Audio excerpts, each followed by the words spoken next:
Surprising টেলসের সমস্ত গল্প শুনতে এখনই সাবস্ক্রাইব করো আমাদের ইউটিউব চ্যানেল। পাশে থাকা বেল আইকন প্রেস করতে ভুলো না। আই এম এক্সট্রিমলি সরি, অনেক দিন ব্রেক হয়ে যাওয়ার পর আজকে আবার তোমাদের গল্প শোনাতে এসেছি। সো আমি বেশি কিছু বলতে চাই না, ডিরেক্ট আজকের গল্পে চলে যেতে চাই। আজকের গল্প মৈত্রী চ্যাটার্জির কলমে লিলি। পাইনবন রিসোর্টটা বুক করেছি, বুঝলি? অমিয়র মুখে রিসোর্টের নামটা শুনেই চমকে ওঠে তার পার্সোনাল অ্যাসিস্ট্যান্ট বিনয় সেন। ফার্ম হাউসের নামটা এতদিন সাত ঝামেলায় কাজের চাপে অবচেতন মনে চাপা রয়ে গিয়েছিল। আজ বহু বছর পর নামটা শুনে অতীতের অনেক কথা মনে পড়ে গেল। কি যে ভয়ঙ্কর অভিজ্ঞতা হয়েছিল বছর দেড়েক আগে উড়িষ্যার হিল স্টেশন দারিংবাড়ির নিবিড় অরণ্যে। ভাবলেই শিউরে ওঠে বিনয়। সেবার অমিও সাথে ছিল না। অমিও তখনও এমডি হিসেবে জয়েন করেনি, ব্যবসাটা ওর বাবাই চালাতেন। অমিওর ফার্মেসি নিয়ে কিছুকাল পড়াশুনো করার পর স্পেশাল ডিগ্রি পেতে কিছুকালের জন্য বাইরে চলে যেতে হয়। বিনয় তখন ইউনিভার্সিটির গণ্ডি পেরিয়ে হাত খরচ চালাতে বাড়ি বাড়ি টিউশনি করছে। সেই সময় মেসের কিছু বন্ধু বান্ধবদের সাথে সেই প্রথম উড়িষ্যায় গিয়েছিল বিনয়। পাহাড় আর পাইন বনের অপরিসীম সৌন্দর্যের আড়ালে সাপুতের দল যতটা না হিংস্র ছিল, তার চেয়েও ভয়ঙ্কর ছিল ফোর্থ ফ্লোরে সেই। কিরে, কোথায় হারিয়ে গেলি? বিনয়ের সমস্ত চিন্তাভাবনায় ছেদ পড়ে গেল অমিয়র ডাকে। বিনয় কোনো মতে মুখে একটু ম্লান হাসি টেনে বলে, আরে কিছুই না রে ভাই, নতুন প্রজেক্টটা নিয়ে ভাবছিলাম আর। ও তাই বল, আমি ভাবলাম বুঝি আবার নতুন কোনো প্রেয়সীর আগমন ঘটেছে। বিনয় হাসতে হাসতে কনফারেন্স রুম থেকে বেরিয়ে গেল। বিখ্যাত মেডিসিন কোম্পানি মেডিবডির ডিরেক্টর অমিয় মিত্র বিনয়ের কলেজের সহপাঠী। বিনয় কোম্পানির বর্তমান ম্যানেজার। পদমর্যাদার হেরফের হলেও দুজনের মধ্যে আজও বন্ধুত্ব একেবারেই অটুট রয়েছে। শোন বিনয়, আমি যোগেশকে দিয়ে দুটো টিকিটের ব্যবস্থা অলরেডি করিয়ে ফেলেছি, তবে ফ্লাইটটা পেলাম না। দুরন্ত এক্সপ্রেসে যাব। প্রথমে জগন্নাথ দর্শনের ইচ্ছে আছে। তুই তো জানিসই যে নতুন কোনো কাজে হাত দেবার আগে আমি মন্দিরে পুজো দিয়ে আসি। তবে এবারের প্রজেক্টটা যেহেতু উড়িষ্যায় হচ্ছে, তাই একেবারে পুরী ধামে গিয়ে পুজো দিয়ে আসার সিদ্ধান্ত নিয়েছি। রথ দেখা কলা বেচা দুই হবে। পুরীতে দুটো দিন কাটিয়ে আমরা চলে যাব দারিংবাড়ির কাছে গভীর অরণ্যে। কিছু শীতের পোশাক নিয়ে নিস। ওখানকার মিনি কাশ্মীরটাও ঘুরে দেখবার ইচ্ছা আছে। বেশ ঠান্ডা ঠান্ডা ওয়েদার থাকে জুলাই আগস্টে। আর অক্টোবর নভেম্বর তো শুনেছি নাকি রীতিমতো বরফ পড়ে। এই পর্যন্ত সবই ঠিকঠাক ছিল, কিন্তু বাদ সাধল রিসর্টের নামটা। অমিয়র ইচ্ছা জগন্নাথ দর্শন করে ফেরার পথে কয়েকটা দিন উড়িষ্যার জঙ্গলের সৌন্দর্য উপভোগ করবে। তাই ওদের চেনা রিসর্টে থাকতে চাইছে। পাহাড় আর জঙ্গলে ঘেরা পাইন বোন রিসর্টের আশেপাশের পরিবেশ যে অতি চমৎকার এবং মনোরম, সেই বিষয়ে কোনো সন্দেহ নেই। মনটা খুঁতখুত করতে লাগলো বিনয়ের। যাই হোক, অবশেষে নির্দিষ্ট দিনে দুরন্তয় চেপে পুরীধামে রওনা দিল দুজনে। জগন্নাথ দর্শন, সমুদ্র স্নান এবং সাইট সিন করে দুটো দিন কেটে গেল। তৃতীয় দিন ভুবনেশ্বর থেকে ভায়া ব্রহ্মপুর অর্থাৎ বেরহামপুর হয়ে প্রাইভেট ট্যাক্সি বুক করে ওরা দারিংবাড়ির দিকে রওনা দিল। সন্ধে ঘনিয়ে এসেছে। ঘরে ঘরে শাঁখ বাজছে, প্রদীপ জ্বলছে। ওদিকে বাড়িতে ঢুকতে বেশি দেরি হয়ে গেলে খুড়িমার চেঁচামেচি শুরু হয়ে যাবে। ললিতা তাই তাড়াতাড়ি ঘরে ফেরার জন্য মাঝধারে পথ ধরে এগিয়ে যাচ্ছে। কিছুটা এগোতেই অন্ধকারে কেউ যেন খপাত করে তার হাত ধরে হ্যাঁচকা টান মারল। শক্ত সমর্থ পুরুষালী হাতের ছোঁয়া পেয়ে ললিতা কোনো মতে হাত ছাড়িয়ে ছুটে পালাতে গেল। অমাবস্যার ঘোর অন্ধকার, আকাশে চাঁদ নেই। কিছু ভালো করে কারো মুখ দেখা গেল না, শুধু টের পেল দুজন মুষ্কো চেহারার লোক তার পথ আটকে দাঁড়িয়েছে। খ্যাক খ্যাক করে হাসতে হাসতে ওদের একজন বলে উঠল, অনেকদিন পর তোকে বাগে পেয়েছি, আজ আর তোকে ছাড়ছি রে। এই নেবা, এই পোঁদা, হত ছাড়িকে দুদিক থেকে চেপে ধরতো। বেশি ফড়ফড় করলে দুটো ডানায় ছেটে দিবি। হ্যাঁ, তারপর আমি আসল কাজটা সেরে পুরোপুরি খতম করে দেবো। খ্যাঁক খ্যাঁক করে বিশ্রী হাসি হেসে উঠল শয়তান দলের নেতা। সেই হাসিতে তার দুই সাগরে তো যোগ দিল। ললিতা গাঁয়ের মেয়ে, তার দুবেলা দুমুঠো না খেতে পাওয়া শরীরেও জোর ছিল অনেক। সমস্ত শক্তি দিয়ে তাদের বাধা দেওয়ার চেষ্টা করল, কিন্তু পেরে উঠল না তাদের সাথে। ইতিমধ্যে বিপুলের গলা পেয়ে এসে চমকে উঠেছিল। বিপুল বিনুর জ্যাঠতুতো দাদা। ললিতা কিছু বলার আগেই সে ওর মুখ বেঁধে ফেলল, কিন্তু বলপূর্বক মাটিতে ফেলে ললিতার পরনের কাপড়টা খুলতে যেতেই একটা ভয়ঙ্কর বিভৎস ছায়ামূর্তি বিপুলের পিছনে এসে দাঁড়ায়। দুটো কালো হাত অমানসিক ক্ষিপ্রতায় উটকো হয়ে বসে থাকা বিপুলের গলা চিপে ধরে। মুহূর্তের মধ্যে বিপুলের শ্বাস বন্ধ হয়ে আসে। চোখে অন্ধকার দেখে সে। টু শব্দটি করার সুযোগও পায় না। গায়ে গলায় আঁচড় কামড়ের অজস্র ক্ষত নিয়ে বিপুলের নিষ্প্রাণ দেহটা ধপ করে মাটিতে পড়ে যায়। বিপুলের পরিণতি দেখে বাকিরা সেখান থেকে চম্পট দেয়, কিন্তু বাঁশঝাড় অতিক্রম করে বেরিয়ে যাওয়ার আগেই সেই দুটো কালো হাত ন্যাপা এবং পেঁদার গলাতেও সাঁড়াশির মতো চেপে ধরে। দুজনে লুটিয়ে পড়ে। ললিতা উঠে সেদিকে চলে এলো। সে দেখতে চায় তার রক্ষাকর্তাকে। প্রতিহিংসার আগুনে জ্বলতে থাকা চোখ দুটো ললিতাকে দেখে শান্ত হয়ে নিভে যায়। ললিতা সেই ছায়ামূর্তিকে দেখে চিনতে পারে না, তবে তার ভীষণ দর্শন মূর্তি দেখে আঁতকে ওঠে সে। কি বিভৎস তার মুখমণ্ডল, মণিবিহীন কোটরগত চোখ তার যেন দপদপ করছে। সারা শরীর দগদগে ক্ষতবিক্ষত হয়ে আছে। ললিতা কিছু বুঝে ওঠার আগেই সেই ছায়ামূর্তি নিমিষের মধ্যে মিলিয়ে যায়। ললিতা হতভম্ব হয়ে ফ্যালফ্যাল করে তাকিয়ে থাকে সেই অশরীরীর অদৃশ্য হয়ে যাওয়ার পথের দিকে। ললিতা ফের হাঁটতে শুরু করল। বাকি পথটা নির্বিঘ্নে পার হয়ে যায়। কুটিরের কাছে এসে বেড়ার আগল খুলে ধীর পায়ে সে ভিতরে ঢোকে। ঠান্দিদি ননিবালাকে তুলসীতলায় বাতি দিতে দেখে অবাক হয়ে যায় সে। এ কি ঠান্দিদি, রোজ তো বড় খড়িমা পিদিম চালায়, আজ তুমি দিলে যে? বর্ষার সময় শরীরে জলো বাতাস লাগানো মোটেও ঠিক নয় কো, তোমার যে হাঁপের টান আছে। ননিবালা দেবী কিছু বলতে যাচ্ছিলেন, ঠিক তখনই হেসেল থেকে খড়খড়ে গলায় চিৎকার ভেসে এলো।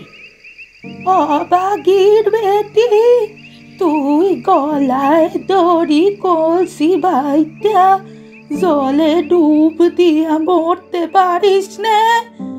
মায়ের যা চরিত্রীর চিড়ি কবেই ফেলে রাইখা সইলা গেছে, বাপটাকেও কে ফেলাইছে গো। এখন কাকাদের ঘাড়ে উইরা আইসা জুইরা বসেছিস। দৌড়া তো চারি, আজ রাতে আর তোর বাদ জুটবে নি। খড়িমার কথা শুনে ললিতা নীরবে অশ্রুপাত করতে থাকে।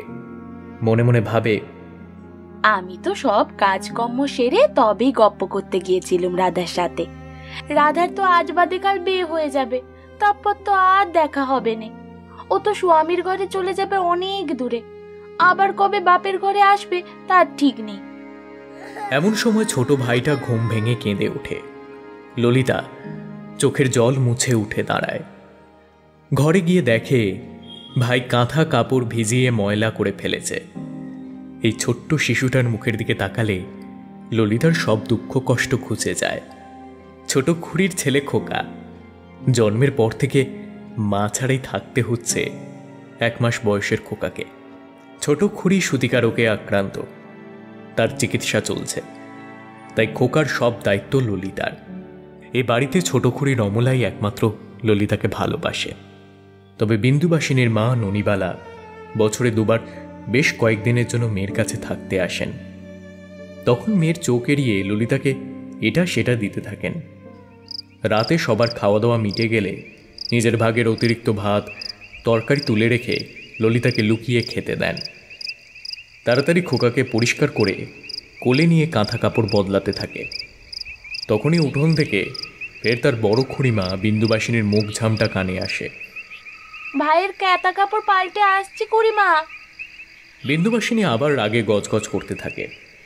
পাশের বাড়ির কুমুদিনীর ভাই বিনু এসে দাঁড়িয়েছে তাদের দূর করায়। সে ফাঁক ফোকর পেলেই এ বাড়িতে এসে হাজির হয়। নির্নিমেষে দেখতে থাকে ললিতাকে। আজও তার ব্যতিক্রম হলো না। দাওয়ায় উঠে শটান রমলার ঘরের দিকে পা বাড়ালো। সে জানে ললিতা দিনের অধিকাংশ সময়ও ঘরেই থাকে। ললিতার চেয়ে সে বছরখানিকের ছোট, তবু মাত্র 1 বছরের বই কি, খুব বেশি দিনের তফাৎ তো নয়।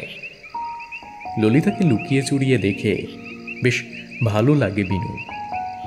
যেমন বারবারন্ত শরীরের গরম, তেমনি মুখখানি অপূর্ব সুন্দর মায়ায় ভরা। ললিতা বিনুকে ঘরে ঢুকতে দেখে খোকাকে নিয়ে চোখ নামিয়ে চলে যায়। তার ছোট কাকা সন্ধেবেলায় চাষের জমি থেকে ফিরে ছাত্রকে পড়াতে বসেন। ওদিকে ঘুমন্ত খোকাকে ঠান্ডের কোলে দিয়ে ললিতা হেসেলে চলে যায়। মুখ বুঝে কাজ করতে থাকে। বিন্দুবাসিনী তার সহ্য হয় না। উনুনের পাশ থেকে একখানা চেলা কাঠ এনে ললিতার খোলা পিঠের ওপর এক ঘা বসিয়ে দিয়ে দাঁত খিঁচিয়ে বলে ওঠে, কথার উত্তর দিতে গিয়ে কি হারামজাদির গলায় বাঁধে? গুরুজনেরে কোনো প্রশ্ন করলে তার যে জবাব দিতে হয় সেটাও কি তোর বাপ মরার আগে শিখিয়ে দে যায়নি কো? অসহ্য যন্ত্রণায় ললিতার পিঠ বেঁকে যাচ্ছিল। ললিতা কোঁকিয়ে উঠল। বিনু সঙ্গে সঙ্গে পড়া ফেলে ছুটে এলো হেঁসেলের দিকে। সপাত করে একটা আওয়াজ বিনুর কানে এসে পৌঁছল। ছোট খুড়ো অমলেন্দুও ছুটে গেলেন বিনুর সাথে। ওদের পায়ের আওয়াজ পেয়ে বিন্দুবাসিনী অশ্রাব্য গালিগালাজ করতে করতে বলল, আজ তোরই একদিন কি আমারই একদিন, আবার চেঁচিয়ে লোক জড়ো করছিস? আজ তোকে খতম করে তবেই আমার শান্তি হবে। কিন্তু শিলের ওপর থেকে নোড়াটাকে তুলে যেই না ললিতার মাথায় মারতে গেল, অমনি কেউ তার হাত থেকে নোড়াটা কেড়ে নিয়ে তার গালে সপাটে চড় কষিয়ে দিল। বিনুরা হেঁসেলে প্রবেশ করার মুহূর্তে দরজাটা আপনা হতেই সজোরে বন্ধ হয়ে গেল। লম্ফের মৃদু আলোয় একটা মিশমিশে কালো ভীষণ দর্শন নারীমূর্তিকে দেখে চমকে গেল বিন্দুবাসিনী। কিছুক্ষণের জন্য স্তব্ধ হয়ে গিয়েছিল তার ভয়ঙ্কর চেহারা দেখে।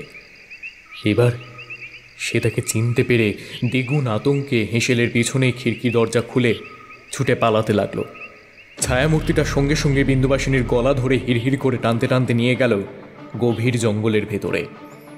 ভয় চিৎকার করে উঠল সে, কিন্তু তার আর্তনাদ কারো কানেই আর পৌঁছল না। ওদিকে ললিতা মৃত্যু ভয়ে চোখ বুজে ফেলেছিল। ঘটনার আকস্মিকতায় তার কোনো দিকেই হুঁশ ছিল না। বন্ধ দরজার ওপার থেকে বিন্দু আর অমলেন্দুর হাঁক ডাক শুনে সে সম্বিত ফিরে পেল। কোনো রকমে দরজাটা খুলে অচৈতন্য হয়ে সে পড়ে গেল।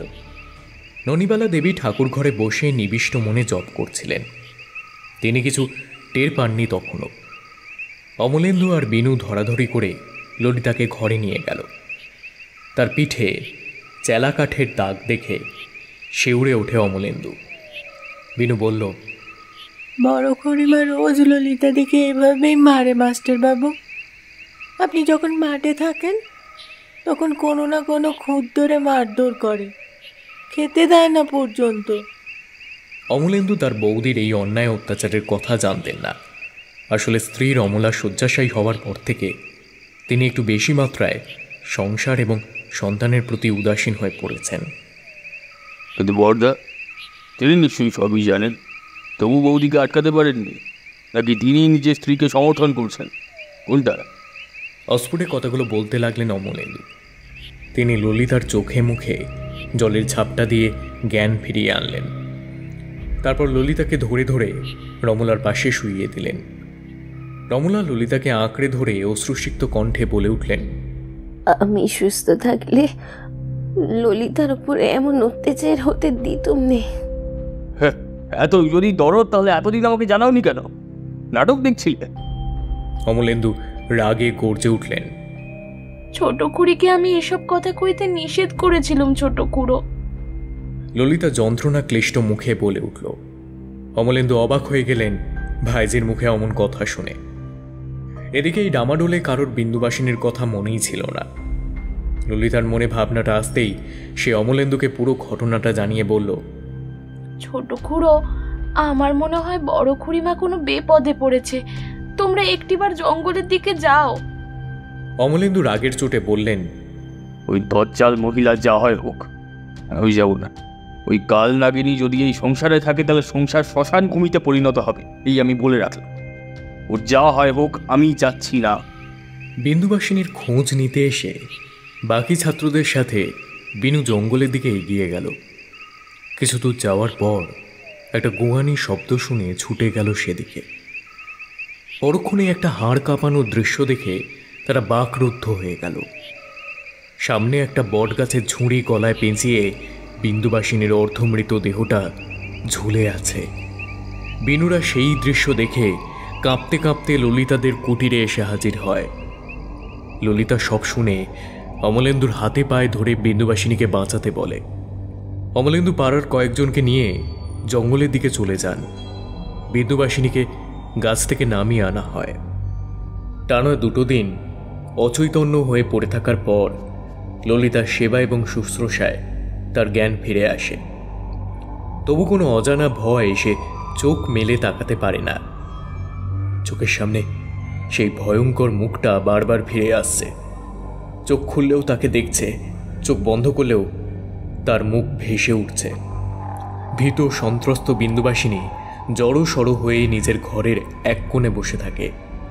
পাগল হয়ে যায়, কাউকে চিনতে পারে না। কখনো কখনো হেসেলে ঢুকে নোড়া তুলে নিজের মাথায় আঘাত করতে যায়।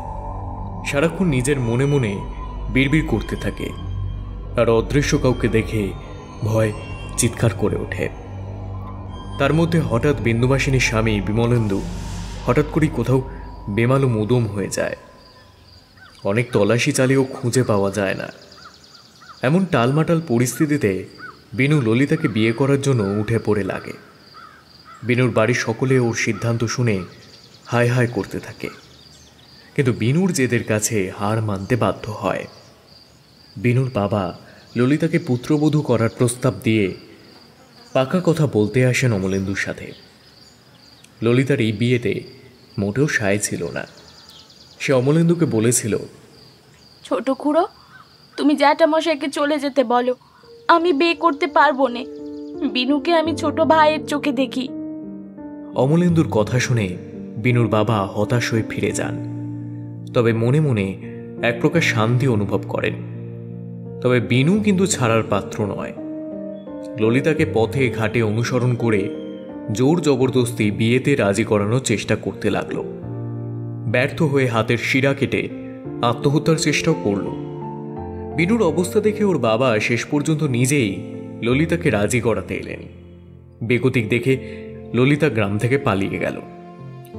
রমলা ততদিনে অনেকটা সুস্থ হয়ে উঠেছিলেন। তিনি ললিতাকে পালিয়ে যেতে সাহায্য করলেন। যাবার সময় বেশ কিছু টাকা পয়সা এবং গয়নাগাটির বাক্সের সাথে একটা চিঠি লিখে ললিতার হাতে দিয়ে বললেন, কলকাতায় আমার মামার বাড়ি। এই চিঠিতে সব কিছু লেখা আছে। ওখানে গিয়ে এই চিঠিখানা আমার মামাতো ভাইয়ের হাতে দিবি। চিঠিতে মামার বাড়ির ঠিকানাও লেখা আছে, দেখে নিস। এখন এখন তাড়াতাড়ি চলে যা, তোর খুড়ো দেখতে পেলে আর রক্ষে নেই, কিছুতেই যেতে দেবেন নে। ললিতা তাড়াতাড়ি ঝোলা নিয়ে বেরিয়ে পড়েছিল। এরপর কলকাতায় ললিতার জীবনের মোড় ঘুরে গেল। তার নতুন জীবন শুরু হলো। কনফারেন্স রুম থেকে বেরিয়ে বিনয় নিজের ফ্ল্যাটে চলে গেল। মনটা নানা কারণে বিক্ষিপ্ত হয়েছিল। ফ্ল্যাটে গিয়ে প্রেস থেকে চিল্ড বিয়ার বের করে টিভি খুলে বসল সে, কিন্তু কিছুতেই মনঃসংযোগ করতে পারছিল না। বারবার সেই দারিংবাড়ি রিসর্টের কথা মনে পড়ে যাচ্ছিল তার। এই কে ছিল ওই রুম নাম্বার 413-তে? যে ছিল সে কি আদৌ কোনো মানুষ? না না, এই কখনোই হতে পারে না। তবে সে যাই হোক, এক ঘোর বিপদ থেকে কিন্তু উদ্ধার করেছিল। সেই অপার্থিব শক্তি না থাকলে আমাদের কিন্তু বেঁচে ফেরা হতো না।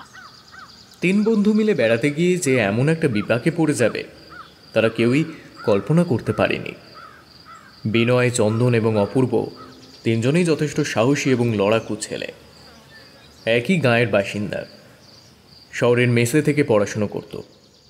ইউনিভার্সিটির গণ্ডি পেরিয়ে তারা একদিন ঘুরতে যাওয়ার পরিকল্পনা করল। মেসের মালিক রজতবাবুর সাথে তাদের সুসম্পর্কই ছিল। তিনিই প্রথম বলেছিলেন উড়িষ্যার দারিংবাড়ি ট্যুরিস্ট স্পটের কথা।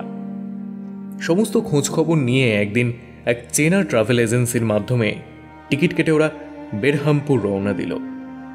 সেখান থেকে আরও 125 কিলোমিটার দূরে প্রাইভেট কারে প্রায় 6 ঘন্টা পথ অতিক্রমের পর অবশেষে সেই চোখ ধাঁধানো পরিবেশে গিয়ে হাজির হলো। পাহাড় আর জঙ্গলের অপূর্ব মেলবন্ধন রীতিমতো দৃষ্টি আকর্ষণ করে। ওরা প্রথমে একটা মামুলি হোটেলে উঠেছিল। সেখান থেকে 15 কিলোমিটার দূরত্বে গভীর অরণ্যের ভিতর জলপ্রপাত দেখতে গেছিল ওরা। সেখানেই যাওয়ার পথে একটা ঝাঁ চকচকে রিসর্ট দেখে ওদের 3 জনেরই খুব পছন্দ হয়ে যায়। ঝর্ণা দেখে ফেরার পথে কথাবার্তা বলে ওরা সেদিন সন্ধ্যের মধ্যেই হোটেল ছেড়ে রিসর্টে এসে উঠল। এখানে প্রায় সকলেই স্থানীয় কুই ভাষায় কথা বলে, তবে ম্যানেজার ওদের সাথে হিন্দি এবং ইংরেজি মিশিয়ে কথা বলছিলেন। উনি দীর্ঘদিন পুনেতে কাটিয়েছিলেন। রম্বয় রঘু কিন্তু বেশ চটপটে আর ভালো বাংলা জানে, ফলে কোনো অসুবিধা হয়নি তাদের। রঘুর কাছেই তারা শুনেছিল এই রিসর্টটি বছর 3 আগে নতুন তৈরি হয়েছে। আগে এটাও একটা সাধারণ হোটেলই ছিল। মালিকের ছেলে সেই হোটেলকে নতুন করে সাজিয়ে রিসর্টে পরিণত করেছে। সান্ধ্য জলযোগের পর ব্যালকনিতে কফির কাপ হাতে নিয়ে গল্প করছিল ওরা। এমন সময় দুটো চলন্ত চোখ একটু দূরে পাইন বনের ফাঁকে জ্বলে উঠল। হিংস্র ক্ষুধার্ত বাঘের মতো দুটো জ্বলন্ত চোখ এক দৃষ্টে তাদের দিকে তাকিয়েছিল। ব্যালকনি থেকে উঠে আসার সময় অপূর্ব চোখ পড়ে গেল সেই পাইন বনের দিকে। সেই থেকেই সমস্যার সূত্রপাত। জঙ্গলে তাড়াতাড়ি রাত নেমে আসে। ডিনার করে 9:30টার মধ্যে শুয়ে পড়েছিল তারা। পরের দিন সকাল থেকেই আশেপাশের বিভিন্ন দর্শনীয় স্থান এবং উড়িষ্যার সবচেয়ে নামকরা জলপ্রপাতটি দেখতে যাওয়ার পরিকল্পনা করা হয়েছিল। ম্যানেজার সিন্ধেজি সব ব্যবস্থা করে দিয়েছিলেন। রঘু রুমে ডিনার সার্ভ করতে এসে বলে গেল, বাবু, রাতের বেলা রিসর্ট থেকে একদম বেরোবেন নে। এখানে রাতে তেনারা ঘুরে বেড়ায়, আপনাদের নাম ধরেও ডাকতে পারে, কিন্তু একদম ভুলেও সাড়া দেবেন নে, কথাটা মনে রাখবেন কিন্তু। বিনয়টা কিছু জিজ্ঞেস করতে যাচ্ছিল এমন সময় সিন্ধেজি রিসেপশন থেকে ঘন্টি বাজিয়ে রঘুকে ডেকে পাঠালেন। রঘু চলে গেল। অপূর্ব রঘুর কথায় নাক সিট করলেও বিনয় বলেছিল, আরে আমাদের রাত বিরেতে বেরোবার দরকারটাই বা কি? রাতে এখানে দেখার মতো কিচ্ছু নেই। একদম নতুন জায়গা ভাই, বিপদ বাড়িয়ে লাভ নেই। চন্দন বিনয়ের কথায় সায় দিয়েছিল। রঘুর কথা মতো সে রুম থেকে বেরোবে না ঠিক করেই ছিল, কিন্তু অপূর্ব বরাবরই একটু বেশি ডাকাবুকো ধরনের। বিনয় চন্দন ঘুমিয়ে পড়ার পর অপূর্ব একটা সিগারেট ধরিয়ে ব্যালকনিতে গিয়ে দাঁড়ালো। একটু আগে পাইন গাছের ফাঁকে যে দুটো চোখকে জ্বলতে দেখেছিল সেদিকে একদৃষ্টে তাকিয়ে রইল অপূর্ব। বন্য সাপদের চোখ ভেবে প্রথমে সে গ্রাহ্য করেনি, কিন্তু এই মুহূর্তে ওই চোখ দুটোকে দেখার জন্য আবার হাঁকপাক করতে লাগলো সে। অপূর্ব নিজেও ঠিক বোঝেনি কেন তার এমন অনুভূতি হচ্ছে। 7-5 ভাবতে ভাবতে সেই চোখ দুটোকে আবার দেখতে পেল অপূর্ব। এক ঝলক তাকিয়ে মনে হলো চোখ দুটো ক্রমশ গাছপালা ভেদ করে রিসর্টের দিকে এগিয়ে আসছে। অপূর্ব চোখের ভুল ভেবে চোখ কচলে ভালো করে তাকালো, কিন্তু সে যে ভুল দেখেনি অচিরেই তার প্রমাণ পেল। একটা নারী শরীর এগিয়ে আসছে ঝোপঝাড় ঠেলে। চাঁদের আলো পাইন বনের ফাঁক ফোকর দিয়ে প্রবেশ করে একটা আলো ছায়ার সৃষ্টি করেছিল। কিছুটা এগিয়ে আসতেই অপূর্ব অবাক হয়ে গেল। যে চোখ দুটো বন্য সাপদের মতো জলজল করতে দেখেছিল সে, আসলে সেটা সত্যি নয়। নারী মূর্তিটা যেন হাওয়ার বেগে উড়ে এসে ব্যালকনি থেকে সামান্য দূরে একটা গাছের নিচে এসে দাঁড়ালো। অত কাছ থেকে অপূর্ব টের পেল নারী মূর্তির চোখের মণি দুটো ভাসা ভাসা মূল্যবান রত্নের মতো ঝকঝক করছে। সেই দৃষ্টিতে এমন একটা তীব্র আকর্ষণ ছিল, অপূর্ব আর নিজেকে সামলাতে পারল না। সেই মোহময়ী নারী মূর্তিকে দেখে দ্রুত নিচে নেমে এলো সে। রিসেপশনে তখনও একটা 0 পাওয়ারের বাল্ব চলছিল। রঘু সহ আরও 2-3 জন কর্মচারী ঘুমে আচ্ছন্ন ছিল। মেন গেটে কোনো সিকিউরিটি ছিল না। সেও হয়তো অত রাতে কোনো বোর্ডার আসার কথা ছিল না বলে নাকে তেল দিয়ে কোথাও ঘুমোচ্ছিল। অপূর্বর এতে সুবিধাই হলো। রিসেপশন থেকে একবার উঁকি মেরে দেখে নিয়ে পিছনে দরজার কাছে চলে গেল। পিছনে দরজায় তালা থাকে না। ছিটকিনি খিল খুলে অনায়াসী গার্ডেনের ছোট গেটটা টপকে চুপি চুপি বেরিয়ে গেল সে। নারী মূর্তি পিছনের গেটের দিকেই আসছিল। অপূর্ব দেখে একবার সামনে উপস্থিত হলো তার। ফিনফিনে স্বচ্ছ স্লিভলেস গাউন পরা এক অপরূপা তার সামনে এসে দাঁড়িয়েছে। চাঁদের আলো পিছলে পড়ছে তার মোমের মতো শরীরে। অপূর্ব সেই অনাবিল সৌন্দর্য উপভোগ করছিল। অপূর্ব তাকে ছুঁতে যেতেই মেয়েটা সামান্য পিছিয়ে গেল। তারপর একটা অর্থপূর্ণ হাসি হেসে দুহাত বাড়িয়ে অপূর্বর কাছে ডাকল। অপূর্ব যতবার তাকে ছোঁয়ার চেষ্টা করল, মেয়েটিও ততই পাইন বনের দিকে পিছুতে লাগলো। অপূর্ব মন্ত্রমুগ্ধের মতো মেয়েটিকে অনুসরণ করে এগিয়ে যেতে লাগলো। অপূর্ব যেতে যেতে লক্ষ্য করল মেয়েটি সামনে একটা টিলার ওপর গা এলিয়ে শুয়ে আছে। দৃশ্যটা দেখে অপূর্বর আর তর সইল না। মেয়েটির কাছে গিয়ে তাকে স্পর্শ করার মুহূর্তে তার চেহারার আদল চোখের নিমিষে বদলে গেল। কি বিশ্রী ভয়ঙ্কর সেই চেহারা! চোখ দুটো আবার আগের মতো হিংস্র হয়ে জ্বলে উঠেছে। ঠোঁটের কষ বেয়ে রক্তের ধারা বইছে। দুপাশ থেকে দুটো সদন্ত বেরিয়ে এসেছে। মাথার দুপাশে কদর্য দুটো শিং এতক্ষণ লম্বা চুলের আড়ালে লুকিয়েছিল, এই মুহূর্তে তা যেন বেরিয়ে এলো। সে যে এক পিশাচিনী তা বুঝতে বাকি রইল না তার। রক্ত খাঁকিরি নিষ্ঠুর পৈশাচিক হাসিতে জঙ্গল কেঁপে উঠল থরথর করে। অপূর্ব প্রচণ্ড ভয় চিৎকার করে উঠল। বিনয় আর চন্দন গভীর ঘুমে আচ্ছন্ন ছিল, কিন্তু রঘুর ঘুম ভেঙে গেল সেই অতি প্রাকৃত অট্টহাসির আওয়াজে। বিপদ টের পেয়ে রঘু তাড়াতাড়ি 4 তলায় উঠে বিনয়দের ঘরে গিয়ে দেখল রুমের দরজা আলগা করে ভেজানো রয়েছে। বিছানায় 3 জনের জায়গায় 2 জন শুয়ে রয়েছে। রঘুর চিৎকার এবং হাঁক ডাকে ঘুম ভেঙে গেল বিনয়দের। ধর্মড়িয়ে উঠে কোনো মতে শীতের পোশাক গলিয়ে তারা নিচে নেমে গেল। ওরা খেয়াল করেও দেখল না যে ওদের বেরিয়ে যাওয়ার সাথে সাথেই রুম নাম্বার 413 দরজাটা আপনা থেকেই খুলে গেল। কালো ধোয়ার কুণ্ডলি মেশানো এক ঝলক ঠান্ডা হাওয়া বিনয়দের কান ঘেঁষে রিসেপশনের জানলা দিয়ে পাইন বনের দিকে উড়ে গেল। কেউ কিছু বুঝে ওঠার আগেই। তবে রঘু কিন্তু অনেক কিছুই বুঝেছিল। সে বলল, চিন্তা করবেন না বাবু, অপূর্ব দাদাবাবুর কোনো ক্ষতি হবে না, তিনি এসেছেন। বিনয় এবং চন্দন রঘুর কথা শুনে অবাক হয়ে গেল। তিনি এসেছেন মানে? এই কার কথা বলছো রঘু? রঘু কোনো উত্তর দিল না। চন্দন বিনয়ের কাছে বিষয়টা অস্পষ্ট হয়ে গেল। এমন সময় চারপাশ থেকে অদ্ভুত বিচিত্র সব আওয়াজ ছুটে এলো। শুনতে পাচ্ছিস চন্দন? মনে হচ্ছে খুব কাছেই কেউ গর্জন করছে। এই বাঘটা গাছে নাকি রে? বিনয়ের কপালে ভয় আর দুশ্চিন্তার ছাপ অন্ধকারও স্পষ্ট হয়ে ফুটে উঠল। লিফট থেকে বেরিয়ে ল্যান্ডিংয়ে পা দিতেই এক ঝলক ঠান্ডা বাতাস। হ্যাঁ, আমার পরিষ্কার মনে আছে। আমাদের ধাক্কা মেরে কিভাবে এক রাশ কুণ্ডলি পাকানো ধোঁয়া হয়ে উড়ে যেতে পারে, সেই প্রশ্নটা ভেবে দেখেছিস ভাই? আরে আমার মাথায় তো এটাই ঘোরাফেরা করছে। বিনয়ের প্রশ্নে চন্দন চমকে ওঠে। সেও দৃশ্যটা দেখেছে, কিন্তু অপূর্ব চিন্তায় অত মাথা ঘামায়নি। এখন বিনয়ের কথা শুনে তার আরো খটকা লাগছে। ওরা যখন এসব আলোচনায় ব্যস্ত, তখন হঠাৎ জঙ্গল কাঁপিয়ে প্রচণ্ড জোরে হুঙ্কার ভেসে এলো। তার সাথে ছটপটানি এবং আর্তনাদের শব্দ। এই সামনের ঝোপের ভেতর কিছু একটা নড়াচড়া করছে। হ্যাঁ ভাই। বিনয় আর চন্দন দৌড়ে গেল সেদিকে।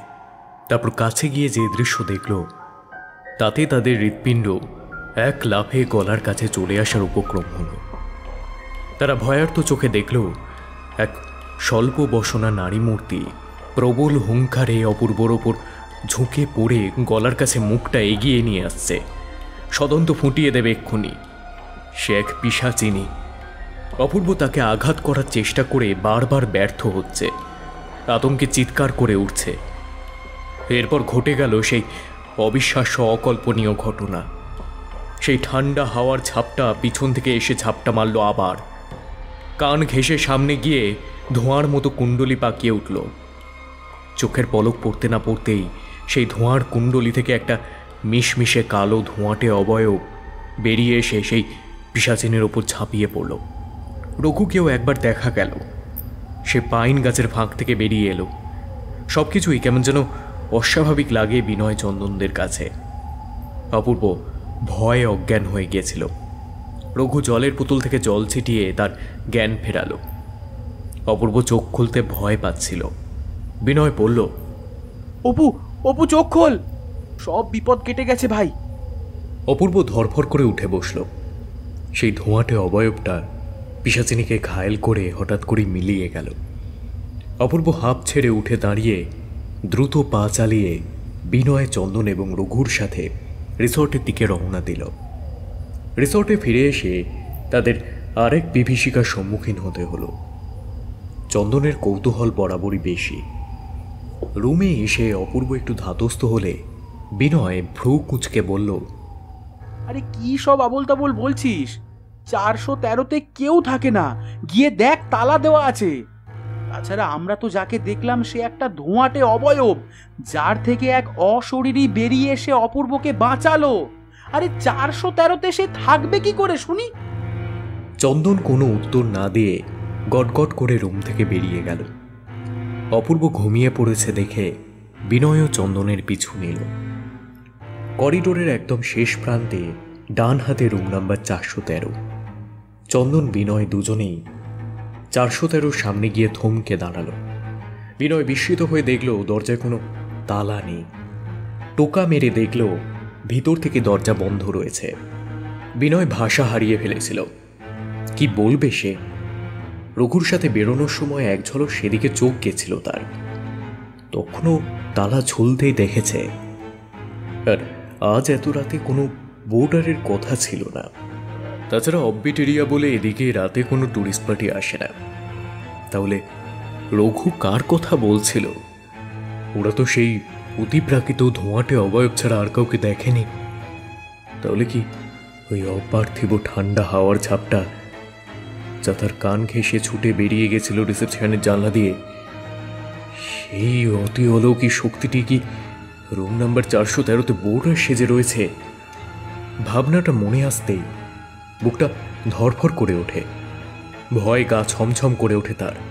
ঠিক সেই মুহূর্তে রুম নাম্বার 413 দরজাটা ক্যাঁচ ক্যাঁচ শব্দ করে আপনা হতেই খুলে গেল। ভিতর থেকে কেউ সাড়া দিলেন না। ঘরটা ধোঁয়াশায় ভরে আছে। ভ্যাপসা কটু গন্ধের সঙ্গে একটা পোড়া পোড়া গন্ধ ভেসে আসছে। কিছুক্ষণ আগেই হয়তো কিছু পুড়ছিল এখানে, কিন্তু কিছুক্ষণের মধ্যেই পুতি গন্ধে ঘরের বাতাস ভারী হয়ে এলো। এমন সময় দরজাটা হঠাৎ ভিতর থেকে বন্ধ হয়ে এলো। হাজার চেষ্টা করেও দরজাটা খুলতে পারল না ওরা। দুজনে ভয়ে চিৎকার করে উঠল, কে আছেন রুমে? দয়া করে দরজাটা খুলে দিন। আমরা নিতান্তই আলাপ করতে এসেছিলাম, আমাদের কোনো খারাপ উদ্দেশ্য নেই। আপনি একবার বাইরে আসুন, দয়া করে যেতে দিন, আর এমন ভুল হবে না। কিন্তু কারো কোনো সাড়া শব্দ পাওয়া গেল না। হঠাৎ ঘরের মধ্যিখানে দাউ দাউ করে আগুন জ্বলে উঠল। ফটফট শব্দে আগুনের ফুলকি উঠছে। আরও একটা ভয়াবহ দৃশ্য দেখে ভয়ে বুক শুকিয়ে গেল ওদের। ঘরের মাঝে যেখানে আগুন জ্বলছে তার মধ্যে একটা নারী শরীরকে জ্বলে পুড়ে খাঁক হয়ে যেতে দেখল ওরা।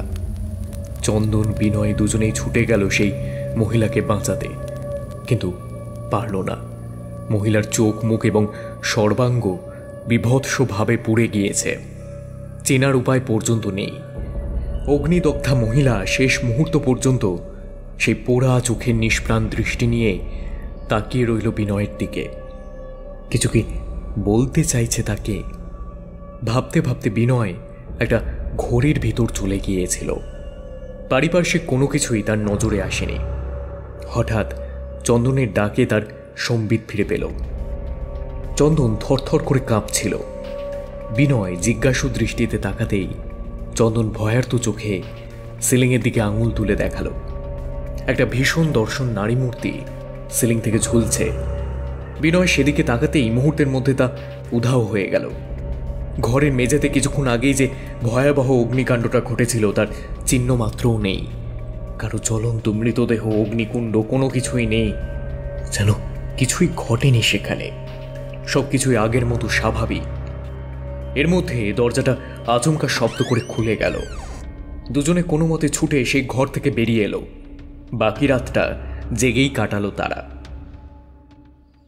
সকালে অপূর্ব ঘুম থেকে ওঠার পর তাকে সব খুলে বলে তারা। অপূর্ব আর এক মুহূর্ত সেই রিসর্টে থাকতে চায় না। তারা এতটাই আতঙ্কিত হয়ে পড়েছিল যে সকাল সকাল রিসর্ট থেকে বেরিয়ে বেরহামপুরের উদ্দেশ্যে রওনা দিল। তারপর আর কখনো তারা দারিংবাড়ি যাওয়ার কথা স্বপ্নেও ভাবেনি। আজ এতদিন পর অমিয়র মুখে দারিংবাড়ির পাইনবন রিসর্টের নাম শুনে অতীতের সব কথা মনে পড়ে গেল বিনয়ের। খানিক আগে কথায় কথায় সে জানতে পেরেছে রিসর্টটা একসময় অমিয়র বাবার হোটেল ছিল। ওষুধের কোম্পানি ছাড়াও ওনার নিজস্ব হোটেলের ব্যবসাও রয়েছে।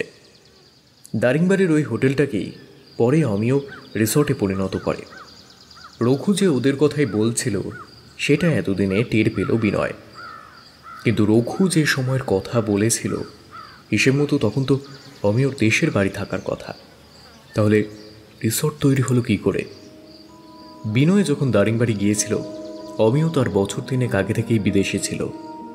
এদিকে রঘুর কথা অনুযায়ী রিসর্টটা বছর 3 আগেই তৈরি হয়েছে। খুব খটকা লাগলো বিনয়ের। অমিয় কি তাহলে বিদেশ যাওয়ার নাম করে রিসর্টটা বানানোর জন্য দারিংবাড়িতেই ছিল? তাহলে বিনয় যখন ওখানে বন্ধুদের নিয়ে গেছিল অমিয় তখন কোথায় ছিল? বিনয়ের মাথায় সব চিন্তা তালগোল পাকিয়ে গেল। ওদিকে চন্দন আর অপূর্বর সাথে অমিয়র ঘনিষ্ঠতা না থাকলেও তারা বিনয়ের সূত্রে একে অপরকে চেনে। বিনয় তবু ওদের অমিয়র ব্যাপারে কিছুই জানতে দিল না, শুধু বলল, এই আমি দিন 3 জন্য অফিস ট্যুরে যাচ্ছি, ফিরে এসে তোদের সঙ্গে যোগাযোগ করব। কতগুলো খটকা দূর করার জন্য বিনয় অমিয়র সাথে স্বতঃস্ফূর্তভাবে দারিংবাড়ি ট্যুরে যেতে রাজি হয়ে গেল।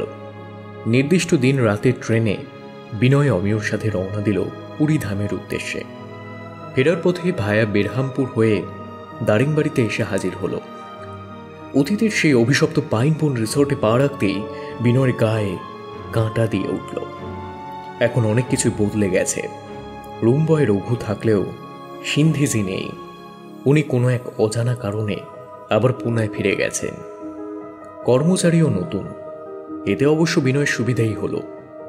রঘু বিনয়কে অমিয়র সাথে আসতে দেখে খুব অবাক হয়ে গেল, কিন্তু কিছু বলার আগেই বিনয় ওকে চোখের ইশারা দিয়ে থামিয়ে দিল।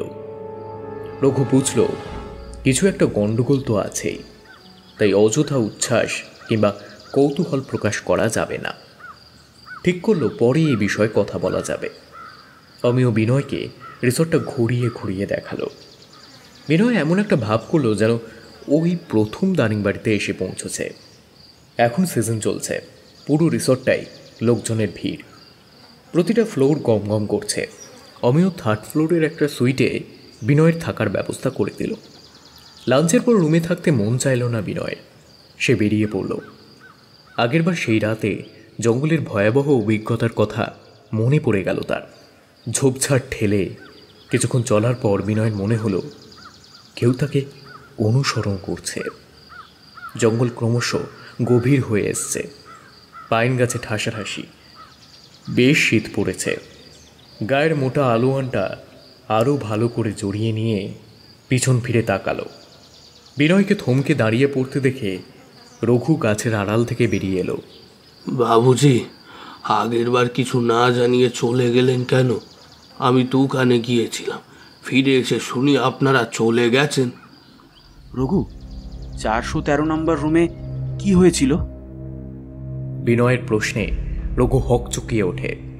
ম্রিয়মান মুখে চোখ নামিয়ে বলে, ওখানে ওখানে রঘুর চোখে জল, মুখে যন্ত্রণার ছাপ ফুটে ওঠে। বলার চেষ্টা করেও মুখ ফুটে কিছু বলতে পারে না। কিসের ভয়ে চুপ করে যায়। বিনয় ছাড়বার পাত্র ছিল না। সে রঘুকে পিড়াপিড়ি করতে লাগলো। অবশেষে রঘু মুখ খুলতে বাধ্য হলো। 413 নম্বর রুমে 6 বছর আগে মেম সাহেব সুইসাইড করেছিলেন। রিসর্টে তখন বোর্ডারদের যাতায়াত শুরু হয়নি, একদম নতুন তৈরি হয়েছিল। ওই ঘটনার মাস 2 পর রিসর্টের উদ্বোধন করে ট্যুরিস্টদের জন্য খুলে দেওয়া হয়। বিনয় হতবুদ্ধির মতো ফ্যাল করে চেয়ে থাকে। মেম সাহেব মানে? কার কথা বলছো রঘু? অমিয় সাহেবের বিবি লিলি মেম সাহেবের কথা বলছি বাবুজি। বিনয়ের পায়ের তলা থেকে মাটি সরে গেল। কি বলছো রঘু? অমিয়র স্ত্রী? অমিয় বিবাহিত? আরে এই যে অবিশ্বাস্য! কিন্তু ঘটনাটা জানাতে আমাকে ইতস্তত করেছিলে কেন বলো? বিনয় সন্দেহের দৃষ্টিতে রঘুর দিকে তাকালো। ওই পিশাচিনীর কথা মনে আছে সাহেব? এরপর রঘু যা বলল তা শুনে বিনয়ের পিলে চমকে গেল। অমিয় পিশাচ সাধনা করে ওই পিশাচিনীকে ডেকে এনেছে। অমিয় ওই রক্ত খাকে পিশাচিনীকে দিয়ে অসাধ্য সাধন ঘটায়। দিনের বেলা সে সাধারণ মানুষের ভিড়ে মিশে থাকে, আর রূপে ভুলে গিয়ে অনেক ট্যুরিস্টও শিকারও হয়েছে। রক্ত শুষে খাওয়ার পর সেই দেহগুলোর অঙ্গ কেটে পাচার করা হয়। অমিয় কিডনি ও অঙ্গ পাচার চক্রের সাথে জড়িত। সেই পিশাচিনী যে কোনো মুহূর্তে যে কোনো রূপে এসে হাজির হতে পারে, তাই মনে ভয় ছিল। কিন্তু অমিয়র স্ত্রী হঠাৎ আত্মহত্যা করলো কেন রঘু? পুরো ঘটনাটা আমার জানা দরকার। তাছাড়া অমিয়র এই ধরনের নোংরা কার্যকলাপ আর ওর অন্যায় কখনোই মেনে নেওয়া যায় না। ওকে ইমিডিয়েটলি পুলিশের হাতে তুলে দেওয়া উচিত। ওই পিশাচিনীকেও বধ করতে হবে। কিন্তু সাহেব, ওরা যে অনেক শক্তি রাখে, তবে আমি আর ভয় পাই না। আমিও এর শেষ দেখতে চাই, তাই এত কিছুর পরেও এখানে পড়ে আছি সাহেবের বিশ্বাস অর্জন করে। এতদিন একজন উপযুক্ত সঙ্গী খুঁজছিলাম, আপনার সাহায্য পেলে চেষ্টা করে দেখতে পারি। আসলে আমি এখানকার কর্মচারীর কাজে আসিনি, আমিও একজন ট্যুরিস্ট। আমার নাম রাঘব মণ্ডল। কোথাও জায়গা না পেয়ে এই রিসর্টেই আমার বন্ধু বিজয়ের সাথে দারিংবাড়ি বেড়াতে এসেছিলাম। অমিয় সাহেব প্রথমে রাজি হননি, বললেন, এই রিসর্ট এখনো উদ্বোধন হয়নি, আপনারা অন্য কোথাও দেখুন। একটু ভিতর দিকে আরও অনেক হোটেল আছে, সেখানে জায়গা পেয়ে যাবেন। কিন্তু সেসব জায়গা যে অলরেডি দেখে এসেছি, সে কথা বলার পর সাহেব কিছুক্ষণ ভেবে বললেন, ঠিক আছে, 2 দিনের বেশি কিন্তু থাকা চলবে না। 2 দিন এখানে থেকে খোঁজখবর করুন, তারপর এখান থেকে চলে যাবেন। কিন্তু খবরটা কাউকে দেবেন না যেন। হ্যাঁ, রিনোভেশনের কাজ এখনও কিছুটা বাকি আছে, তাই এই মুহূর্তে কোনো ট্যুরিস্টকে আমরা অ্যালাউ করছি না। আমরা বাধ্য হয়ে 2 দিনের জন্যই বুক করলাম রুমটা। 2 দিন অনবরত খোঁজ চালিয়ে অবশেষে হিল ভিউ পার্কের কাছাকাছি একটা বাড়ির একতলায় থাকার বন্দোবস্ত করে দিল আমাদের ট্যুরিস্ট গাইড। কিন্তু নিয়তিকে আটকাবে কে? যেদিন রিসর্ট ছেড়ে দেওয়ার কথা ছিল, সেদিন সকাল থেকেই হঠাৎ প্রচণ্ড বজ্রবিদ্যুৎ সহ বৃষ্টিপাত। উপায় ছিল না, তাই তার মধ্যেই বেরিয়ে গেলাম। কিন্তু ওই তুমুল বৃষ্টিতে কোনো গাড়ি পেলাম না আমরা। ঘন ঘন বাজ পড়ছিল, আশেপাশে আর কোনো হোটেল বা রিসর্টও ছিল না। আমরা বাধ্য হয়ে আমাদের রিসর্টের পিছন দিকে চলে গেলাম। ওখানে একটা রেন শেড ছিল, সেখানে দাঁড়িয়ে বৃষ্টি থামার অপেক্ষা করতে লাগলাম। চাইলে রিসর্টের লাউঞ্জে বসে থাকতে পারতাম, কিন্তু মেন গেটে তালা পড়ে গিয়েছিল। তাছাড়া নক করলেও হয়তো অমিয় সাহেব আমাদের অ্যালাউ করতো না। ওনার আচরণ ঠিক স্বাভাবিক ছিল না। আমাদের সাত তাড়াতাড়ি রিসর্ট থেকে বিদায় করে দেওয়ার চেষ্টায় ছিলেন সকাল থেকে। মনে হলো ওনার কোনো জরুরি কাজ আছে, আমরা থেকে গেলে সে কাজে দেরি হয়ে যাবে। সে কথা ভেবে আর নক করিনি, নিজেদের মধ্যে চাপা স্বরে কথোপকথন চালাচ্ছিলাম। হঠাৎ কেরোসিনের গন্ধ নাকে এলো, আর তার সাথে মহিলা গলায় করুণ আর্তনাদ। ছেড়ে দাও, ছেড়ে দাও আমাকে, দয়া করো। আমি আমি কাউকে কিচ্ছু বলবো না, আমি কাউকে কিচ্ছু বলবো না। আমি বাঁচতে চাই, আমি বাঁচতে চাই। আমি আমি তোমার জীবন থেকে অনেক দূরে চলে যাব, কেউ কিচ্ছু জানতে পারবে না, কিচ্ছু না। প্লিজ প্লিজ মেরো না, মেরো না। আমার গর্ভে তোমার সন্তান রয়েছে অমিয়। আমি আমি আমি তোমার বিবাহিতা স্ত্রী। প্লিজ মেরো না, মেরো না, প্লিজ। অমিয় সাহেব গলা চড়িয়ে নিষ্ঠুর হাসি হেসে বললেন, হারামজাদি গেঁয়ো, হাড় হাবাতে মেয়ে ছেলে কোথাকার। এসেছিলিস তো ভিখারির মতো এক কাপড় ক্ষুধার্ত হয়ে। নেহাত সূর্য অনুরোধ করলো বলে তোর রূপ দেখে আমি তোকে বিয়ে করেছিলাম। তোকে এখানে বেড়াতে নিয়ে আসাটাই ভুল হয়েছে আমার। তোর এত সাহস, আমার ওপর নজরদারি করছিস? হ্যাঁ, আমার এরকম 2 নম্বরই ব্যবসা না আরো অনেক আছে। হ্যাঁ, যদিও প্রশাসন আমার হাতের মুঠোয়, এই হাতের মুঠোয়। হ্যাঁ, ভাত ছড়ালে কি কখনো কাকের অভাব হয় রে? তবে তোর মতো নেমো খারামকে আর বাঁচিয়ে রাখা যাবে না রে। অনেক কিছু জেনে ফেলেছিস তুই, আজ তোকে মরতেই হবে। আমি আর স্থির থাকতে পারলাম না। 4 তলার 413 নম্বর রুম থেকে চিৎকারটা ভেসে আসছিল। গল গল করে ধোঁয়া বেরোতে দেখলাম। প্রতিটা ফ্লোরের জানালাগুলোর মধ্যে খুব বেশি ব্যবধান ছিল না। বিজয়ের সাহায্যে জানালার খাঁজে পা রেখে রেখে টেরাসে উঠে গেলাম। টেরাসের দরজা সকাল থেকেই খোলা থাকে। আমরা তাড়াতাড়ি সিঁড়ি বেয়ে নিচে নেমে এলাম। রুম নাম্বার 413-তে ঢুকে লিলি ম্যাডামকে চোখের সামনে জীবন্ত অগ্নিদগ্ধ হতে দেখে বিনয় ছুটে যাচ্ছিল। হঠাৎ কোথা থেকে সেই রক্তখাকি পিশাচিনিটা এসে বিজয়কে ধরে ফেলল। রুমে তখন অমিয় স্যার ছিল না। ম্যাডামের গায়ে আগুন লাগিয়ে অন্য কোথাও চলে গিয়েছিলেন, কিন্তু এত কীর্তি করে ঘরে ঢুকেও আমরা ম্যাডামকে বাঁচাতে পারলাম না। পিশাচিনির বিকট হাসির শব্দ পেয়ে স্যার সঙ্গে সঙ্গে ছুটে এলেন। আমাদের দেখে গর্জেই উঠলেন, এত বড় স্পর্ধা তোদের!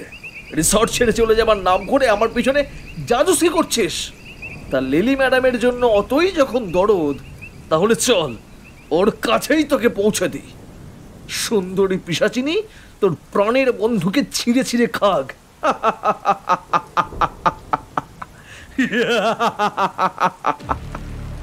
অট্ট হাসিতে ফেটে পড়লেন অমিয় স্যার। বিজয় ভয়ে অজ্ঞান হয়ে গিয়েছিল। জ্ঞান আসতেই কোনো মতে পিশাচিনীর বাহুডোর থেকে নিজেকে ছাড়িয়ে স্যারের গলা টিপতে গেল, কিন্তু স্যারের অমানসিক শক্তির সাথে সে পেরে উঠল না। স্যার ওকে ধরাশায়ী করে পিশাচিনীর হাতে তুলে দিয়ে বলল, ওকে আর কোনোভাবেই বাঁচিয়ে রাখা যাবে না, এক্ষুনি মেরে ফেল। চোখের সামনে বিজয়কে তিলে তিলে শেষ হয়ে যেতে দেখলাম। রক্ত খাকিটা ওর বুক চিরে রক্ত পান করে বাকি শরীরটাকে ছিঁড়ে খুঁড়ে খেল। মেঝেতে পড়ে থাকা রক্ত চেটে পুটে সাফ করে দিল। কচকচ করে হাড় গোড়ার মুন্ডু চেবানোর দৃশ্য দেখে আমি ঠকঠক করে কাঁপতে লাগলাম। প্রাণের দায়ে নীরবে সেই নৃশংস হত্যাকাণ্ড চোখের সামনে ঘটতে দেখলাম। ওরা উল্লাসে মেতে উঠল। বিজয়কে মেরে পিশাচিনী হাসতে হাসতে আমার দিকে এগিয়ে এলো। আমি আত্মরক্ষার তাগিদে স্যারের পা ধরে বলে উঠলাম, আমাকে আমাকে মারবেন না স্যার, আপনি যা করতে বলবেন আমি তাই করব। আমাকে এই রিসর্টেই রেখে দিন সাহেব। বিজয় ছাড়া আমার আর 3 কুলে কেউ ছিল না। ও আমাকে টাকা পয়সা দিয়ে সাহায্য করত। ওই আমাকে নিজের খরচে দারিংবাড়ি বেড়াতে নিয়ে এসেছিল। আমি প্রাণের ভয়ে সব কিছু মেনে নিলেও মনে প্রতিহিংসার আগুন জ্বলছিল। আমি ইচ্ছা করেই স্যারের মন জয় করে ওখানে থেকে গেলাম। স্যার আমাকে দিয়ে অনেক অন্যায় কাজ করিয়েছে। বাঁচার তাগিদে সব মুখ বুঝে সহ্য করে গেছি, তবে মনে মনে প্রতিজ্ঞা করেছিলাম একদিন সুযোগ বুঝে ওই দুটো নৃশংস হত্যাকাণ্ডের প্রতিশোধ আমি নেব। কিন্তু উপযুক্ত সঙ্গীর অভাবে এতদিন আমি একা একা কিছু করে উঠতে পারিনি। বিনয়ের চোখের সামনে পুরো দুনিয়াটা বনবন করে ঘুরপাক খাচ্ছিল। বিনয় নিজেও ওই 413 নম্বর রুমের সেই ভয়ানক অভিজ্ঞতার কথা রঘুকে জানালো। এরপর ঘটল আরও এক চমকপ্রদ ঘটনা। রঘু ওরফে রাঘব চোখের জল মুছে দৃঢ় কণ্ঠে বলে উঠল, প্রতিশোধের আগুন চলছে বিনয়বাবু, প্রতিশোধের আগুন চলছে। ম্যাডাম আর বিজয়ের নারকীয় হত্যার প্রতিশোধ নিতেই হবে। লিলি ম্যাডামের অতৃপ্ত আত্মা আজও ঘুরে বেড়ায় এই 413 নম্বর রুমে। আমি রোজ তাকে দেখতে পাই। ম্যাডামের আত্মা প্রতিশোধ নিতে চায়, আমাকে প্রায়ই একটা কথা বলে। আমি জানি সে একদিন আসবে, আমি তার আসার অপেক্ষায় আছি। সে যে আমার বড়ই প্রিয়, সে এলে আমি শান্তি পাব। জানি সব কিছু শুনে সে প্রতিশোধ নেবেই, আর সেদিন আমি মুক্তি পাব। বিনয়বাবু, আমি জানি আপনি সেই মানুষ যার অপেক্ষায় ম্যাডামের অতৃপ্ত আত্মা এত বছর ধরে অশান্ত হয়ে ঘুরে বেড়াচ্ছে। আপনি ম্যাডামকে চেনেন। এবার রিসর্টে ফিরে চলুন বিনয়বাবু, আপনাকে একটা ডায়েরি দেব, একবার পড়ে দেখলেই সব বুঝতে পারবেন। বিনয় স্তম্ভিত হয়ে গেল রাঘবের বলা শেষ কথাগুলো শুনে। অমিয়র স্ত্রী আমার আসার অপেক্ষায় আছে, কিন্তু কে সে? কি তার পরিচয়? আকাশ পাতাল ভাবতে ভাবতে বিনয় তাড়াতাড়ি রিসর্টে ফিরে গেল। এক অজানা ভয় তার বুকে বাসা বেঁধেছে। কে তার অপেক্ষায় আছে? একটা ঢলো ঢলো মুখ বহু বছর পর বারবার চোখের সামনে ভেসে উঠছে, যাকে ভুলতে তিলে তিলে শেষ হতে হয়েছিল। অনেক কষ্টে নিজেকে সামলে উঠেছে। তবে কি সেই? রাঘব রিসর্টে ঢুকে বিনয়কে নিয়ে টপ ফ্লোরে একটা স্টোর রুমে প্রবেশ করে। দেরাজ থেকে একটা ডায়েরি বের করে বিনয়ের হাতে দেয়। বিনয় ডায়েরিটা নিয়ে স্টোর রুম থেকে বেরিয়ে কাঁপা কাঁপা হাতে খুলে দেখল। প্রথম পাতায় লেখা নাম আর বহু পুরনো একটা ছবি দেখে বিনয়ের চোখের সামনে বিশ্ব ব্রহ্মাণ্ড ঘুরতে লাগল। সে যা আশঙ্কা করেছিল ঠিক সেটাই মিলে গেল। ডায়েরিটা পড়ে দেখার সাহস হলো না তার, শুধু বুকের মধ্যে সেটাকে আঁকড়ে ধরে অস্ফুটে একটাই নাম উচ্চারণ করল, ললিতা। কয়েক ফোঁটা চোখের জল গড়িয়ে পড়ে দুগাল বেয়ে। রাঘবের ঠোঁটের কোণে হাসি ফুটে উঠেছে। এতদিনে সে সঠিক লোককে খুঁজে পেয়েছে, আর চিন্তা নেই। কিন্তু রাঘবের আনন্দ বেশিক্ষণ স্থায়ী হলো না। একটা ক্রুদ্ধ গর্জন ভেসে এলো রিসর্টের ভেতর থেকে। বিনয় চমকে গেল। ওই গর্জনটা রাঘবের খুব চেনা। এটা ওই রক্তখাকি পিশাচিনীর হিংস্র গর্জন, যা বন্য সাপদের চেয়েও ভয়ঙ্কর। নির্ঘাত অমিয় স্যার সমস্ত কিছু টের পেয়ে গেছে বিনয়বাবু। পিশাচিনীকে লেলিয়েও দিয়েছে। ও আমাদের রক্ত শুষে খেয়ে নেবে, তারপর আমাদের দেহের অঙ্গ কেটে পাচার করবে, অথবা অমিয় স্যার সব সাধনায় বসবে। এইটুকু বলেই রাঘব হঠাৎই উধাও হয়ে গেল। বিনয় চোয়াল শক্ত করে অস্ফুটে বলে উঠল, আসুক ওই পিশাচিনী, আসুক অমিয়। আমি আর ভয় পাই না। যদি মরতেই হয় তার আগে প্রতিশোধ নিয়ে তবেই মরব। বিনয়ের কথা শেষ হতে না হতেই প্রবল হুঙ্কার দিয়ে পিশাচিনী ওর ওপর ঝাঁপিয়ে পড়ল। বিভৎস হাসি হাসতে হাসতে বিনয়কে জোর করে সহবাসে লিপ্ত হতে বলে সেই ভীষণ দর্শনা শয়তানি পিশাচিনী। সদন্ত বের করে নিষ্ঠুর অট্টহাস্য করে বলে ওঠে,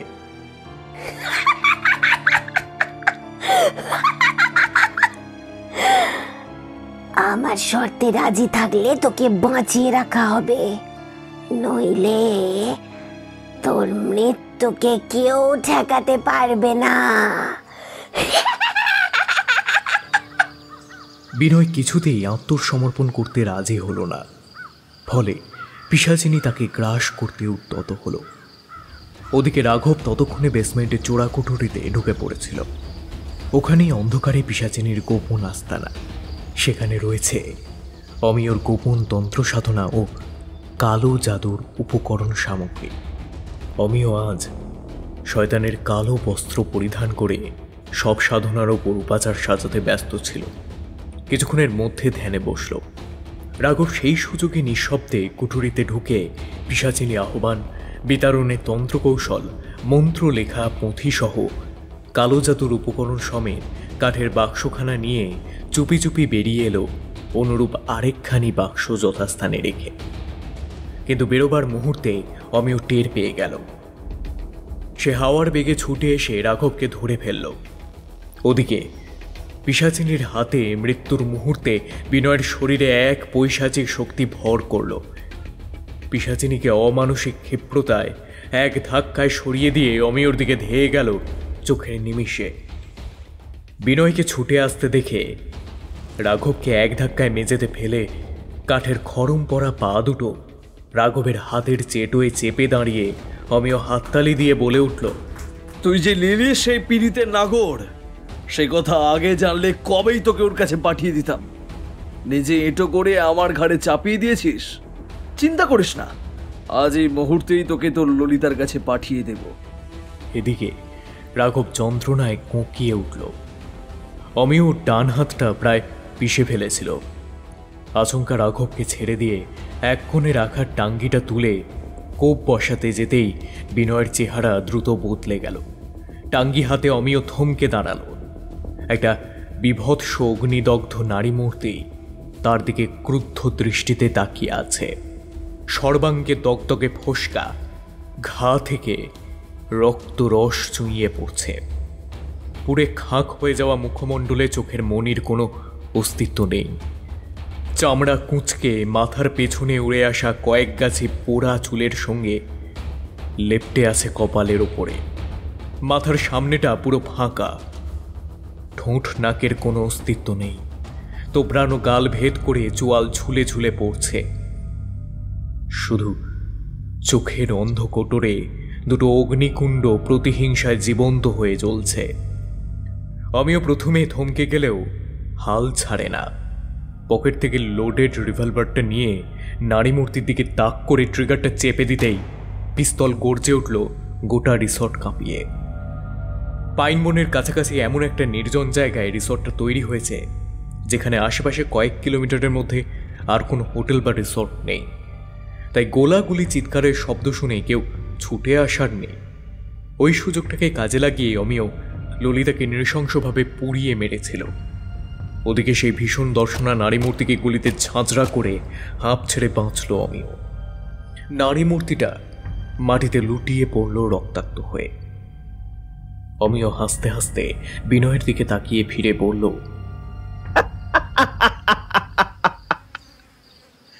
প্রাণেশ্বরী ফিনিশড, এবার এক গুলিতেই তোকে খতম করে দেব। বলেই আচমকা বিনয়ের ঘাড়ে আঘাত করে কপালে পিস্তলটা ঠেকাতে গেল। কিন্তু ট্রিগারটা টেপার মুহূর্তে অমিয় নিজের দুই কাঁধের ওপর হঠাৎ একটা অস্বাভাবিক অপার্থিব চাপ অনুভব করল, যার ফলে তার হাত থেকে পিস্তলটা খসে পড়ে গেল। পরক্ষণেই ভয়ার্ত কণ্ঠে চেঁচিয়ে বলে উঠল, এ কি? কে আমার ঘাড়ের উপর চেপে বসেছে? কে? কোনো উত্তর এলো না। ওদিকে ঘাড়ের ওপর চাপ ক্রমশ বেড়েই চলেছে। কিছু একটা কেটে বসছে সমানে, অথচ ঘাড় ঘুরিয়ে দেখার কোনো উপায় নেই। যন্ত্রণায় ছটফট করতে করতে অমিয় লক্ষ্য করে দেখল কদর্য বিকৃত পোড়া, পুরে কাঠ হয়ে যাওয়া দুটো পা দুদিকের কাঁধ থেকে বুকের দুপাশে ঝুলে আছে।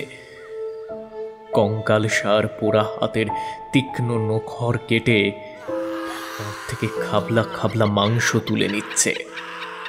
রক্তধারা গড়িয়ে পড়ছে সর্বাঙ্গ বেয়ে। অমিয়র আর্তচিৎকার যত বাড়ছে ততই পৈশাচিক উল্লাসে মেতে উঠছে ললিতার অতৃপ্ত আত্মা। নারকীয় হাসিতে ফেটে পড়ে।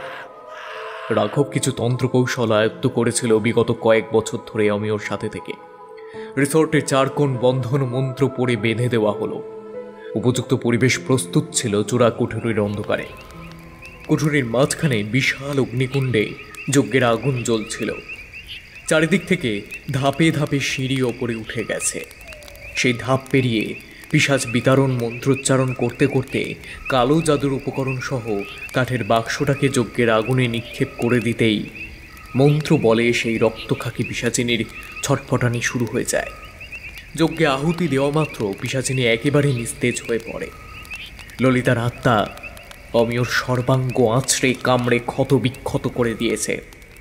তবু রক্তাক্ত অবস্থায় বারবার পায়ের দিকে তাকিয়ে কিছু একটা দেখে ছুটে পালাতে গেল, কিন্তু পারল না। একটা কান ফাটানো আর্তনাদ করে মেঝেতে মুখ থুবড়ে পড়ে গেল। বিনয় নীরবে অশ্রুপাত করছিল ললিতাকে দেখে। ডায়েরিতে ওকে উদ্দেশ্য করে লেখা প্রতিটা লাইন বিনয়ের চোখের সামনে ভেসে উঠল। বিনু, আমিও তোকে মনে মনে চাইতাম, ভালোবাসতাম, কিন্তু তুই এত অধৈর্য হয়ে পড়েছিলি যে আমার টিকে থাকাই দায় হলো। তাছাড়া জ্যাঠামশাই জেঠিমা তোর সুখের কথা ভেবে এমন অসম বিবাহে রাজি হয়েছিলেন, কিন্তু তাদের মন থেকে সায় ছিল না। আমি জেঠিমাকে আড়ালে কাঁদতে দেখেছিলাম, আর সেদিনই প্রতিজ্ঞা করেছিলাম তোর জীবন থেকে সরে যাব। ছোট খুড়িমা টাকা পয়সা গয়নাগাটি দিয়ে রাতের আধারে আমাকে পালিয়ে যেতে সাহায্য করলেন। সেদিন আমাকে গ্রাম থেকে নিরাপদে পার করে দিয়েছিল তোর দাদার বন্ধু বিরেস্তা। জ্যাঠামশাই জেঠিমা এমনকি তোর দাদাও সে কথা জানেন না। আমি ছোট খুড়িমার কথা মতো তার লেখা চিঠি নিয়ে খুড়ির বাপের বাড়ি উঠেছিলাম।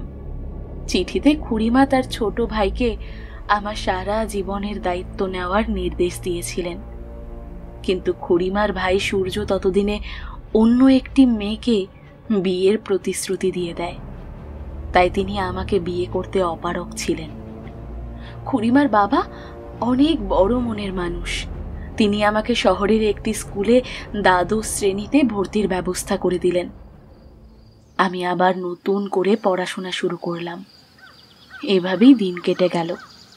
এর মধ্যে একদিন চন্দ্রাদির সাথে সূর্যদার বিয়ে হয়ে গেল। বিয়ের অনুষ্ঠানে খুড়িমার সাথে দেখা হলো। আমি ভালো আছি দেখে খুড়িমা নিশ্চিন্ত হলেন। তারপর যখন কলেজে ফাইনাল ইয়ার চলছে, তখন একদিন সূর্যদা অমিয়র সাথে আমার বিয়ের প্রস্তাব নিয়ে এলো। শুনলাম অমিয়দের ওষুধের চালু ব্যবসা, নামকরা ওষুধ কোম্পানির মালিক। অমিয়র বাবা সূর্যদার বিশেষ পরিচিত। বিয়ের পাত্রী খুঁজছিলেন ছেলের জন্য। আমাকে চন্দ্রা বৌদির সাথে ওষুধের দোকানে দেখে ওনার পছন্দ হয়েছিল। ধুমধাম করে বিয়ে হয়ে গেল অমিয়র সাথে। সূর্যদার বাড়িতে থেকে শহুরে শিক্ষা দীক্ষা আদব কায়দায় আমি অভ্যস্ত হয়ে উঠেছিলাম, তাই অমিয়র সাথে বিয়ে হতে কোনো অসুবিধা হয়নি। বিয়ের পর প্রথম 1-1.5 বছর খুব ভালোই কাটলো জানিস। 1.5 বছরের মাথায় আমি অন্তঃসত্ত্বা হলাম। অমিয় প্রথম আমাকে চোখে হারাতো। তারপর একদিন দারিংবাড়ি ভ্রমণে নিয়ে গেল হাওয়া বদলের জন্য।